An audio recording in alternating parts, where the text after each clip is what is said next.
interview I had done in 2008 with the former editor of the Jakarta Post, Robert S Finnegan. Fascinating interview. Hope you enjoy this one just as much as you enjoyed my last one. Yeah, you wanted to ask me a few questions? Yeah, can you tell us what's been happening as far as your escape from America and getting your visa in Indonesia? Has there been any developments there, Mr. Robert S. Finnegan? The only developments that I've had is that I'm being stonewalled by the Indonesian government regarding my visa. I entered Indonesia in February, and up to this point, with or without the collusion of the American government, I've been denied, up to this point, my visa to stay here in Indonesia, despite the fact that I worked for the Indonesian government, unpaid, as the international communications editor for the Coordinated Ministry of the Economy, Doro Jatun, under Mahendra Siregar. And I think this has something. I think this has something to do with it. I believe firmly that the American government, even though Ralph Boyce has been disgraced and deposed, Ralph Boyce was the ambassador at the time of the Bali bombings, and he was my #1 nemesis. Ralph Boyce thought that I was determined to undermine American interests in Indonesia, and Ralph Boyce was responsible, solely responsible, for my firing and my ejection from Indonesia in 2003. How can you say that he was solely responsible? Do you have do you know that for a fact? Yes, he met twice with my publisher and my chief editor. The publisher being Sabam Segian, and my chief editor being Raymond Turan. And he, at both meetings, he demanded my firing and my ejection, and he accomplished it. Did you have some evidence on what happened at Bali that maybe Ralph Boyce might have thought was a bit embarrassing to be exposed? Yes, I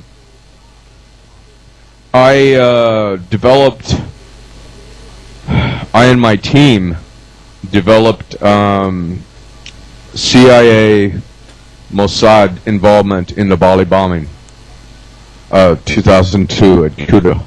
And this is why Ralph Boyce made a concerted effort to silence me. That's amazing. Did you find did you get any flack for this discovery when you found out that CIA were involved? Did you get any kind of flack from anybody else apart from Ralph Boyce? Well, it wasn't flack, but before my analysis was published on January, I believe it was January 3rd, 2003, about 2 months after the bombing.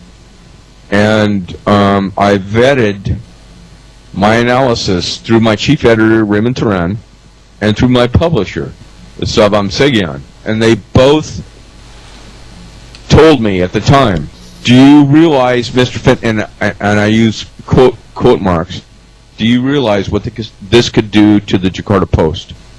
And I said, yes. And I offered both of them to kill the story. You know, if they thought that it was so destructive that it could mean the end of the Jakarta Post, I offered to go ahead and kill the story, and they said, no, we're committed. Sabam Segian, the publisher of the Jakarta Post, told me personally, in these words, we are committed. So we're going to go ahead with this. And they signed off, both of them signed off on my special report on the Bali bombing that was published in January 2003. What was the general mood of the people when the Australians moved in? Was there a kind of a lot of defiance? Was there an air of, my God, is this possible? It was fear. It was complete and total fear. Because they moved in, and the so-called International Investigating Team, which was comprised of Australian FBI and God knows how many other intelligence organizations, because at that time Kuta was crawling with spooks. It was crawling with spooks. And the thing that was so striking that struck me was, at the time, I was wondering how so many intelligence operatives from so many different agencies all over the world just so happened to be at Kuta at that time. I mean, it's physically impossible for them to jump on the plane when they heard about the bombing and be there, because I was there I was there in the morning after the bombing, and I'm already running into GGSC guys from France, from French intelligence. What are they doing there? What are they doing there? How in the hell did a group of individuals manage to penetrate Sangla Hospital and remove 5 bodies of soldiers that are attached to the UN on East Timor and fly them out of a closed airport at Denpasar? How does that happen? And that's when Damaso Reyes went in and got the flight logs and the apron logs, and they had both been altered. These guys thought they were smart. They thought they were really funny, and they went ahead and they altered the tower logs, but Damaso was one step ahead of them. He went down onto the apron because Damaso knew that there were 2 sets of logs, not 1, 2. So he got the tower logs, he got the copies of the tower logs, and then he went down onto the apron, and he got the apron logs, and that's where we found out that these people had gone ahead and altered the logs on this flight that went out. And, by the way, the plane that flew out these bodies was Israeli registered. We lost it in Singapore. When the Singaporean authorities refused to cooperate with us, we lost it there. But it was a Conair -7. Okay? I mean, everything fitted. Yeah, they could put 5 bodies on there. They did it. And they flew it into Singapore to refuel, and that's why we lost it. How soon after the bombings did you get a phone call from Joe Vialls, the West Australian researcher? Joe Vialls saw my publication of my special report on the bombing in the Jakarta Post in January of 2003. And that's when we established our contact. January. So it was about 2000. Right. Yeah. And what was Joe's contention? What did he feel actually had happened at the Bali bombings? Well, Joe, as a matter of fact, Joe is an expert in aircraft identification. So before I talked to Joe, I had no idea that the plane that flew these bodies out was in fact a Conair -7. Joe Vialls got the identification on the aircraft for us, and Joe's dead. I still don't know what happened to Joe. I have no idea what happened to him. But he died suddenly. That's right. I believe in July of 2005, he died of a sudden massive heart attack, according to sources. No. They told me that Joe died from a kidney adrenal problem. Right. That's what they told me. Not a heart attack. Okay. So,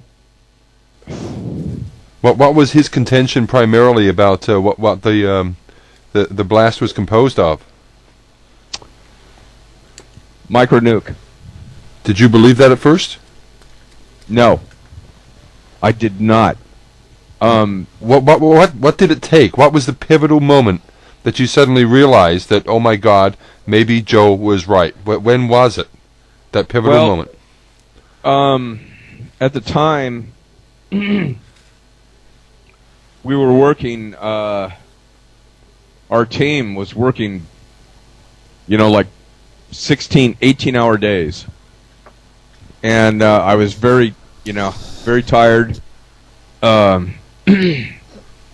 Very upset because I had a language deficiency, Bahasa Indonesia and English, and so I was dependent upon my students to do all the interviewing. So prior to them going out and interviewing people, I had to brief them on security issues.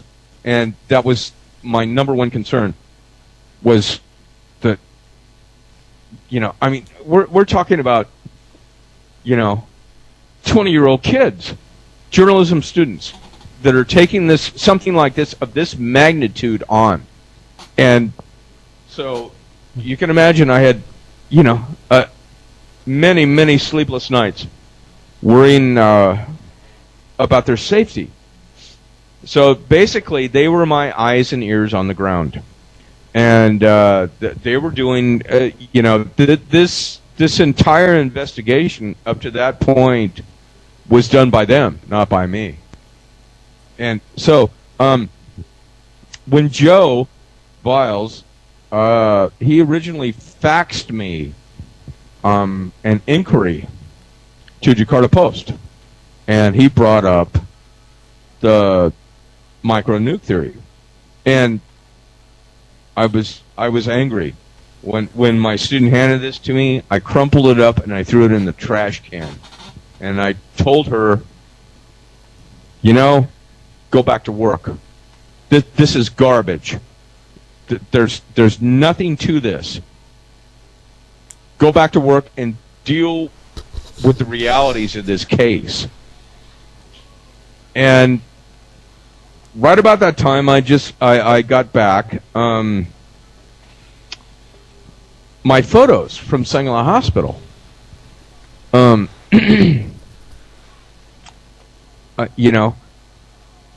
was grasping at straws. I was grasping at straws because I knew, having walked the site, that this was not conventional explosive. I knew it. But for me to say that, people look at me and they're going, look at this nutcase. Yeah, he thinks it's a micronuke. Okay, so to make a long story short, when Joe sent me the fax, I crumpled it up and threw it in the trash can. And at that time, I got the film back from Sangla Hospital showing an individual that was purportedly at first to be Peter Hughes, and it turned out he wasn't, on the Indonesian ward, sporting flash burns. And I couldn't put it together. When I first saw the images, I just, I threw them into a pile and I thought, okay, that's that. And then after I chewed out my students for giving me Joe Vialls' fax, suggesting that it might have been a micronuclear device in Kuta, they pulled out the photo of this individual that I'd taken in Sangla Hospital burn ward. And they came back to me, and they were really timid, because I'm not the easiest guy in the world to work for. And, they put it in front of me and they said, okay, Father, what's wrong with this? And I looked at it and I said, what do you mean? What, the guy's burned. Okay, he's burned. And And Sari said, "Yeah, but Father, look at the burns on his face." You know, and I go, "Okay, yeah, he's burned. Okay, yeah, sure, he's burned. But he has his hair." And I looked at the photo, and that's when the whole thing came together. You know, this guy's got second and third degree burns on his face. I really started studying the photo, and where his T-shirt was, his chest and torso were completely clear, but below where his T-shirt was on his arms, he had second and third degree burns, and around his neck where the T-shirt was, he had second and third degree burns on his face, all the way up to his hair, and he still had his hair. And you know, I sent this to Marine Corps EOD, and they looked at it and they said, "Yeah, no, this guy, what the hell is this? You know, what is this?" And you know, I told them, I go, "I don't know. You guys are supposed to tell me." And they said, "Well, we can't account for these burns. We can't account for these burns." That was what they sent me in a letter. "We cannot account for these burns." And that was Marine Corps, United States Marine Corps Explosive Ordnance Division. They couldn't account for them. They'd never seen them before, you know. And I interviewed a couple of doctors at Sangla from Australia that had shown up. They were there on vacation, and they'd shown. And these guys were terrified. They were terrified. They didn't want to talk to me. They didn't want to say anything about any burns. No burns. No, we don't talk about burns. We don't talk about that. No, we talk about casualties. You know, I'm going, okay, but why won't you talk about the burns? And they walked away from me. They were terrified. There was actually one Australian doctor that told me, "I've never seen anything like this, except in pictures that I've seen taken in the aftermath of Hiroshima and Nagasaki." Thanks very much for coming on and talking to us here. And I can't wait for your latest release and whatever it is when it comes out on SoutheastAsiaNews.org. Thanks very much, Rob. Thank you, Steve.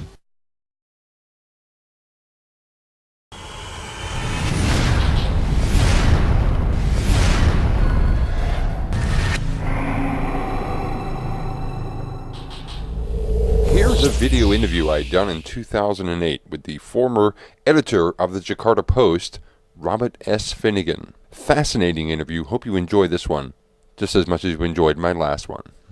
Yeah, you wanted to ask me a few questions? Yeah, can you tell us what's been happening as far as your escape from America? Up to this point, with or without the collusion of the American government, I've been denied, up to this point, my visa to stay here in Indonesia, despite the fact that I worked for the Indonesian government, unpaid, as the international communications editor for the Coordinated Ministry of the Economy, Doro Jatun, under Mahendra Siregar. And getting your visa in Indonesia, has there been any developments there, Mr. Robert S. Finnegan? The only developments that I've had is that I'm being stonewalled by the Indonesian government regarding my visa. I entered Indonesia in February, and I think this has something. I think this has something to do with it. I believe firmly that the American government, even though Ralph Boyce has been disgraced and deposed, Ralph Boyce was the ambassador at the time of the Bali bombings, and he was my #1 nemesis. Ralph Boyce thought that I was determined to undermine American interests in Indonesia, and Ralph Boyce was responsible, solely responsible, for my firing and my ejection from Indonesia in 2003. How can you say that he was solely responsible? Do you have do you know that for a fact? Yes. He met twice with my publisher.